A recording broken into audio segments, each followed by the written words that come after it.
Good morning, sir, students. Welcome in NSQ fighting classes. I hope कि आपको sessions हमारे समझ में आ रहे होंगे कि लास्ट सेशन जो हमने यूज़ किया था that is how to using the loop. ठीक है, लूप एक बहुत अच्छा कॉन्सेप्ट है. लूप का मतलब रिपीटिशंस होता है जिसमें आप बार बार किसी भी स्टेटमेंट को एग्जीक्यूट कर सकते हैं. तो लास्ट टाइम हमने एक फॉर लूप यूज़ करना सीखा था. तो फॉर लूप में आपने अलग अलग टाइप से यूज़ किया था कि जैसे कि how to using the basically list के थ्रू कैसे यूज़ कर सकते हैं, स्ट्रिंग वैल्यू के थ्रू लूप को कैसे यूज़ करना है और रेंज फंक्शंस के थ्रू वैल्यू को कैसे यूज़ करना है. ठीक है, आज का जो सेशन है वो हमारा बेसिकली लूप से रिगार्डिंग ही है, लेकिन हम लूप का अगला पोर्शन यूज़ करेंगे that is the while loop. यानी आपका जो 11th सेशन है इसमें 11.4.2 इसमें व्हाइल लूप का यूज़ करना है. व्हाइल लूप के अंदर तीन चीज़ें डलती हैं. बेसिकली आपको एक चीज़ ध्यान रखनी है कि व्हाइल में तीन अलग अलग स्टेप्स हैं. पहला इनिशियलाइजेशन की कहाँ से स्टार्ट करना है, दूसरा आपको कंडीशन लगानी है कि कहाँ तक जा सकते हैं, और तीसरा हमारे पास स्टेप्स होता है कि इंक्रीमेंट की स्टेप्स डालना कि आपको वैल्यू आगे लेके जानी है पीछे लेके जानी है, वो चीज़ें आप इसमें डाल सकते हैं. आपने फॉर लूप में देखा होगा कि वो चीज़ें ऑटोमेटिकली आपके पास एक एक करके स्टेप्स को इंक्रीज कर रहा था. वाइल में ऐसा नहीं है. वाइल में आप अपने स्टेप्स खुद डिक्लेयर करेंगे कि आपको कैसे कैसे आपके पास स्टेप्स को इंक्रीमेंट करना है या डिक्रीमेंट करना है. तो जब तक चलेगा जब तक कि कंडीशन फॉल्स नहीं हो जाती. जैसे ही कंडीशन फॉल्स होगी आपका प्रोग्राम एग्जीक्यूट नहीं होगा, यानी आप प्रोग्राम से बाहर आ जाएंगे. ठीक है, तो कैसे यूज़ करते हैं. पहला पॉइंट आता है स्टार्ट, देन फिर इनिशियलाइजेशन स्टेटमेंट, उसके बाद टेस्टिंग करते हैं. टेस्टिंग अगर ट्रू है तो आउटपुट आ जाएगा, फॉल्स है तो आप स्टॉप हो जाएंगे और बाहर आ जाएंगे. ठीक है, कैसे लगाते हैं देखो. सिंटेक्स क्या है, तो सिंटेक्स ये है कि पहला आप पॉइंट क्या यूज़ करते हैं, इनिशियलाइजेशंस, उसके बाद कंडीशन, और फिर तीसरा पॉइंट उसका स्टेप है. जैसे देखो 5 कोई भी नंबर को आपको प्रिंट करना है, यानी 1 से लेके 5 तक वैल्यू इनपुट करनी है. तो हमारा पहला वेरिएबल क्या हो गया, count, that is equal to 1, while count less than equal to 5, जब तक कि वैल्यू किससे कम है, 5 से कम है, प्रिंट कर दीजिए काउंट को, और काउंट प्लस इक्वल टू 1, मतलब काउंट में एक एक वैल्यू जुड़ती चली जाएगी. ठीक है, अब इसी प्रोग्राम को मैं आपको बना के दिखाता हूं. देखो पहला एक वेरिएबल क्या डाल दिया मान लो मैंने, काउंट.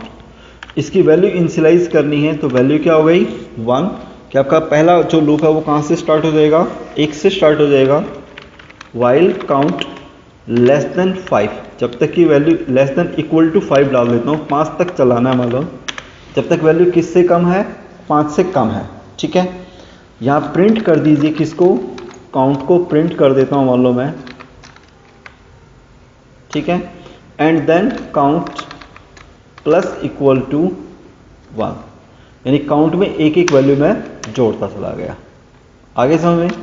तो इस तरीके से आप एक प्रोग्राम बना सकते हैं जिसमें आपने एक वेरिएबल डिक्लेयर किया count that is equal to 1, while count less than equal to 5, जब तक कि काउंट की वैल्यू 5 से कम है, प्रिंट कर दिया काउंट को, और काउंट प्लस इक्वल टू 1, मतलब काउंट में एक एक वैल्यू जुड़ती चली गई. तो आउटपुट क्या आ जाएगा, 1 2 3 4 5 तक वैल्यू प्रिंट हो गई. अगर यहाँ पे 10 तक भी वैल्यू प्रिंट करनी है तो 10 डालना है जस्ट, आपकी वैल्यू कहाँ तक प्रिंट हो जाएंगी, 10 तक प्रिंट हो जाएंगी. ठीक है, 1 से लेके 10 तक वैल्यूज आपकी प्रिंट हो गई यहाँ पे. आगे समझ. देन आफ्टर अगर हम वैल्यू को अब इंक्रीमेंट 2 का चाहिए तो यहाँ पे जस्ट 2 डालना है. तो अब वैल्यू कैसे प्रिंट हो जाएंगी, 1 3 5 7 9. ठीक है, तो 1 3 5 7 9. अगर ऊपर 2 से स्टार्ट कर देंगे तो 2 4 6 8 10 तक आ जाएंगे. मतलब इंक्रीमेंट ये स्टेप्स है जहाँ पे वैल्यू आपने 2 का इंक्रीमेंट हो रहा है. ये इनिशियलाइजेशन स्टेप हो गया कि कहाँ से स्टार्ट कर रहे हैं, और तीसरा पोर्शन काउंट पोर्शन है. ठीक है, जिसमें हमने कंडीशन लगाना सीखा कि how to using the condition. ठीक है, नाउ अब हम आगे यूज़ करते हैं. जैसे इसमें देखो कोई और प्रोग्राम आपके पास बनाते हैं. ठीक है, जिसमें मान लो हमने एक वेरिएबल डाल दिया प्रिंट नम इंट, कोई भी एक नंबर वैल्यू इनपुट करना है फैक्टर नंबर निकालने के लिए. प्रिंट किया हमने 1 और एंड, ये न्यू लाइन के लिए होता है कि मतलब सेम लाइन में आपके पास जो लाइनों का गैप आता रहेगा मतलब. ठीक है, हर लाइन के बाद फैक्टर 2 डाल दिया. While factor less than equal to num 2 divide by 2, जब तक की वैल्यू किससे कम है, 2 से कम है. तो आपका प्रिंट क्या होता रहेगा, num percent by factor equal to 0. अगर नंबर को हमने डिवाइड करना है फैक्टर के साथ में और रिमाइंडर 0 आता है तो आपकी वैल्यू प्रिंट हो जाएगी और फैक्टर एक एक करके बढ़ता चला जाएगा। इस तरीके से आपको ये प्रोग्राम समझ में नहीं आएगा। इसको प्रोग्राम को बनाने के कुछ और तरीके आएंगे जिसको हम यूज़ करेंगे इसमें। बेसिकली और प्रोग्राम बनाता हूँ। देखो मान लो अगर आपको 1 से लेके 5 तक या 10 तक सभी वैल्यूज़ का प्लस करना है, मतलब सिंपल प्रोग्राम है। 1 से लेके 10 तक सभी वैल्यूज़ का क्या करना है, मान लो हमें सम। ठीक है, तो कैसे सम कर सकते हैं, दोबारा आप अपनी विजुअल स्टूडियो कोड में आइए। अब यहाँ पे देखो प्रोग्राम बनाना हमें क्या करना है, 1 से 10 तक सभी वैल्यूज़ का सम करना है। Make sum 1 to 10। तो स्टूडेंट सम होता कैसे है, जैसे तो एक वेरिएबल डाल देंगे, मान लो हम सम, इसकी वैल्यू डाल दो 0 और काउंट को उसके साथ साथ प्लस करना है हमें। काउंट को उसके साथ साथ क्या करना है, प्लस। तो यहाँ पे एक वेरिएबल डाल देंगे सम, इसकी वैल्यू असाइन कर दो 0। लूप आपका चल ही रहा है 1 से 10 तक। एक एक के स्टेप डाल दिए आपने यहाँ पे। अब प्रिंट करने की बजाय मान लो मैं यहाँ पे क्या डाल देता हूँ, sum equal to sum plus equal to और काउंट। जस्ट ये प्रिंट करना है, sum plus equal to count. इसका मतलब हुआ कि जो सम है उसमें हर बार जो काउंट की वैल्यू क्या है, 1 2 3, यानी पहली बार 1 प्लस होगी 0 में तो 1 आ गया सम। अगली बार सम में ऑलरेडी 1 तो था ही, 2 काउंट में आ गया तो 2 प्लस 1 कितना हो गया, 3, तो 3 सम में आ गया। अब आप आउटपुट इससे बाहर, अगर लूप से बाहर आउटपुट डालना है तो प्रिंट करके यहां पे आपको लिखना पड़ेगा आउटपुट सम।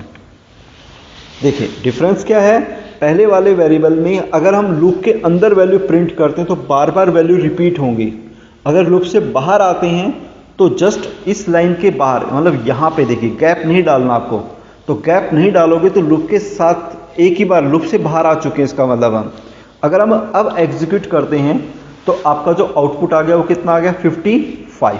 ठीक है, मतलब इस तरीके से आप आउटपुट को शो कर सकते हैं। ठीक है, मतलब मैसेज पास कर देता हूं, मान लो मैं यहाँ टोटल इज और करके आप यहाँ कॉमा लगा दीजिए और आप इस टाइप से आउटपुट को यूज कर सकते हैं। तो टोटल इज कितना आ गया, 55। ठीक है, तो लूप समझ में आ गया आपको कि पहले वैल्यू क्या आप डाली आपने, count equal to 1, sum equal to 0, 2 variable हो गई। वाइल में आपने लूप यूज किया है जिसमें count less than equal to 10, sum use किया, sum plus equal to count. इसका मतलब होता है कि सम के अंदर एक एक वैल्यू, जो काउंट की जो वैल्यूज है वो उसमें एक एक करके आती चली जाएगी। ठीक है, काउंट को इंक्रीमेंट डाल दिया हमने एक एक करके। और देन अब प्रिंट करते वक्त हमें ध्यान रखना है कि हमें लूप से बाहर प्रिंट करना है। अगर हम लूप के अंदर वैल्यू को प्रिंट करेंगे तो बार बार वैल्यू रिपीट होती जाएगी, ध्यान रखना है।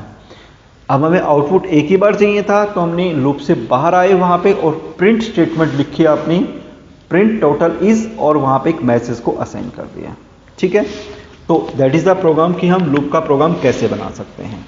ये आपके पास अलग अलग प्रोग्राम दिए हुए असाइनमेंट के लिए। प्लीज़ आप अपने टीचर की हेल्प से इन प्रोग्राम को समझिए और अगर कोई भी प्रॉब्लम आती है तो प्लीज़ आप मैसेज करिए हमें। ठीक है, then break and continue statement. ठीक है, अच्छा जैसे आपने ब्रेक के नाम से सुना होगा, ब्रेक का मतलब होता है रोकना, कि कहीं भी अगर स्टेटमेंट आपको स्टॉप करनी है तो आप कंडीशन लगा करके उसको ब्रेक कर दीजिए कि यहां पे आकर के मेरा प्रोग्राम रुक जाना चाहिए। जैसे आपने 1 से 10 तक सभी वैल्यू का सम किया, आपको लगता है कि 1 से 10 तक आपको सभी वैल्यू का सम नहीं करना है, सिर्फ 5 बार ही लूप चलाना है, 6 बार लूप चलाना है, तो 6 के बाद रोकना चाहते हैं। तो देखिए यहाँ पे, तो यहाँ पे मैं क्या डाल देता हूँ, इफ कंडीशन डाल दी मैंने, इफ, और अगर मेरी कंडीशन क्या हो गई, count that is equal to 6, कि अगर काउंट मेरा कितना हो गया, 6 हो गया, तो क्या लग जाना चाहिए यहाँ पे, ब्रेक लग जाना चाहिए जस्ट। ठीक है, तो वहां पे क्या यूज हो जाएगा, ब्रेक। ब्रेक यूज होने का मतलब होता है कि वहां तक आपका प्रोग्राम रुक जाएगा। मतलब अब जो वैल्यू प्लस हो रहा है 1 to 6 तक प्लस हो रहा है, उसके बाद वैल्यू प्लस नहीं होगी। समझ में आएगा पॉइंट, ब्रेक का मीनिंग। ब्रेक का मतलब होता है कि किसी भी स्टेप्स को वहां पे रोकना चाहते हैं कि आप इतनी बार ही उसके स्टेप चलने चाहिए, उसके बाद प्रोग्राम रुक जाना चाहिए, then we are using the break statement. Continue का मीनिंग क्या होता है कि वहां पे एक सिंगल स्टेप, मतलब जो कंडीशन को ट्रू करता है वो स्टेप सिर्फ इग्नोर होता है, बाकी आपका प्रोग्राम कंटिन्यू एग्जीक्यूट होगा। मतलब जहाँ पे एक स्टेप आपको स्किप करना है तो वहाँ पे किसका यूज़ कर सकते हैं, कंटिन्यू का यूज़ कर सकते हैं। अदरवाइज आप किसका यूज़ कर सकते हैं, वहाँ पे रोकना है तो ब्रेक का यूज़ कर सकते हैं। ठीक है, तो ब्रेक और कंटिन्यू में यही डिफरेंस था। ब्रेक आपके प्रोग्राम को कहीं भी स्टॉप करने के लिए यूज़ करते हैं, जैसे यहाँ पे ब्रेक लगा दिया हमने तो वहाँ पे 8 वैल्यू जैसी हुई तो ब्रेक लग जाएगा। और कंटिन्यू अगर हम देखें, यहाँ पे देखो कंटिन्यू का एक प्रोग्राम बनाया होगा यहाँ पे, तो कंटिन्यू क्या करता है, सिर्फ एक स्टेप्स को इग्नोर करने की कोशिश करता है। जैसे एक प्रोग्राम है, देखिए students, num equal to 0 4 num in range डाल दिया आपने, एक फॉर लूप चलाया 6, तो कहाँ तक प्रोग्राम चलेगा, 0 से लेके 6 तक 5 तक। ठीक है, num equal to num plus 1 डाल दिया, एक एक वैल्यू इंक्रीमेंट में डाल दी हमने। इफ नम इक्वल टू 3, कि नम की वैल्यू जैसी 3 आती तो कंटिन्यू डाल दो और प्रिंट स्टेटमेंट में उसको लिख दीजिए। ठीक है, तो प्रिंट में लिखने का मतलब होता है कि नम, ये मैसेज पास कर दिया, num has value and plus str string में कन्वर्ट किया हुआ उसको, और इस टाइप से आउटपुट में सेव कर दिया। तो आपने यहाँ पे देखोगे कि जो 3 का स्टेप्स है वो इग्नोर हो जाएगा, बाकी आपका प्रोग्राम पूरा एज इट इज रन होता रहेगा। ठीक है, तो इस तरह से हम फॉर लूप यूज कर सकते हैं और बेसिकली व्हाइल का यूज कर सकते हैं। अब एक स्टेप है नेस्टेड लूप। नेस्टेड जो वर्ड है इसका मतलब होता है लूप के अंदर एक और लूप यूज करना, उसको क्या बोलते हैं, नेस्टेड लूप। देखो लूप के एक सिंपल सा पॉइंट है कि लूप अगर मान लो आपने चलाया 1 से 5 तक, 1 से 5 तक लूप चल गया, आपने उसके अंदर एक और लूप चला दिया और वो भी आपने 1 से 5 तक चला दिया, तो जो सेकंड लूप है उसमें जो वैल्यूज आएगी वो हर बार 5 बार आएगी, ये ध्यान रखना है। मतलब क्योंकि ऊपर का लूप एक बार चल रहा है, नीचे का लूप हर बार 5 बार चलेगा, तो जो लूप के अंदर एक और लूप आपके पास जो असाइन हुआ उसको लूप को क्या बोलते हैं हम, नेस्टेड लूप बोलते हैं। ये नॉर्मल आपको वैसे समझ में नहीं आएगा, मैं आपको इसका प्रिंट करके दिखाता हूं, जैसे इस तरह का प्रोग्राम बनाना है मतलब आपको। ठीक है, तो पहले आप एक प्रोग्राम बना के देखिए, देखो इसमें फॉर लूप के थ्रू हम बनाते हैं प्रोग्राम। ठीक है, एक फॉर लूप चलाया मान लो हमने, कैसे चलाते हैं, ए इन रेंज 6 डाल दे, इसका मतलब कहां तक चलेगा, 1 से लेके 6 तक। ठीक है, एक बार मैं आउटपुट दिखा देता हूं आपको, प्रिंट और ए आउटपुट में डाल दो, जस्ट F5 कर दो, तो 0 से लेके कहां तक चल गया, 5 तक। अगर आपने 1 कॉमा डाल दिया 6 तो 1 से 6 तक भी चल जाएगा। ये हमने यूज किया, कर लिया था पहले ही। ठीक है, 1 से 5 तक मतलब 5 बार लूप चल रहा है। एक और लूप चलाया हमने यहां पे 4, मतलब इस 4 के अंदर एक और लूप चला दिया, for loop be in range, ठीक है, 1,6 दोबारा से लिख दिया मान लो मैंने। ठीक है, अब मान लो मैं यहां प्रिंट करवा देता हूं ए को, किसको प्रिंट करवा देता हूं, मान लो यहां पे मैं ए को। ठीक है, फॉर लूप डाल दिया हमने बी इन रेंज 1,6।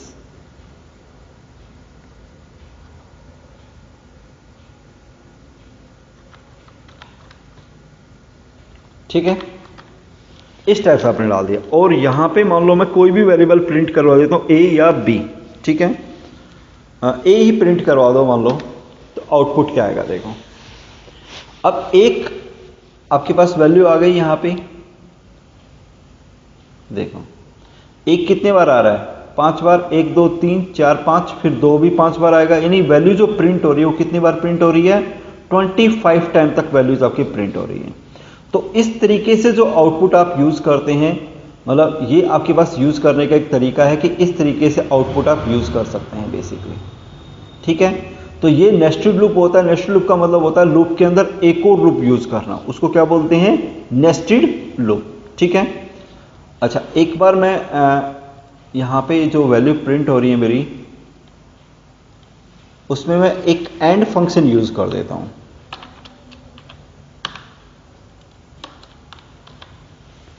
ठीक है, आउटपुट देखो एक बार, तो देखो अब न्यू लाइन नहीं बन रही है, डायरेक्टली आपके पास वैल्यूज एक एक करके प्रिंट हो जाएंगे। इसकी बजाय मैं इस वैल्यूज को यहां डाल देता हूं, प्रिंट डाल दिया मान लो मैंने, और यहां पे आउटपुट डाल देता हूं, मान लो मैं प्रिंट, और यहां पे मैंने डाल दिया एंड फंक्शन। ठीक है, अब चलाइए इसको, तो अब आउटपुट कैसे आ जाएगा, एक लूप में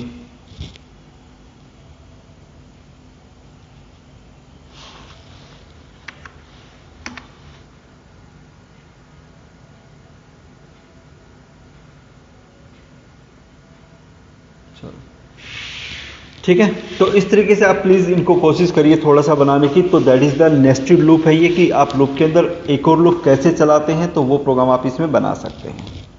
okay students, that is our this one session. इसी सेशन को एक बार हम कुछ प्रोग्राम आपको अलग से बना के दिखाऊंगा, उसमें आप ये प्लीज़ यूज़ करके देखना।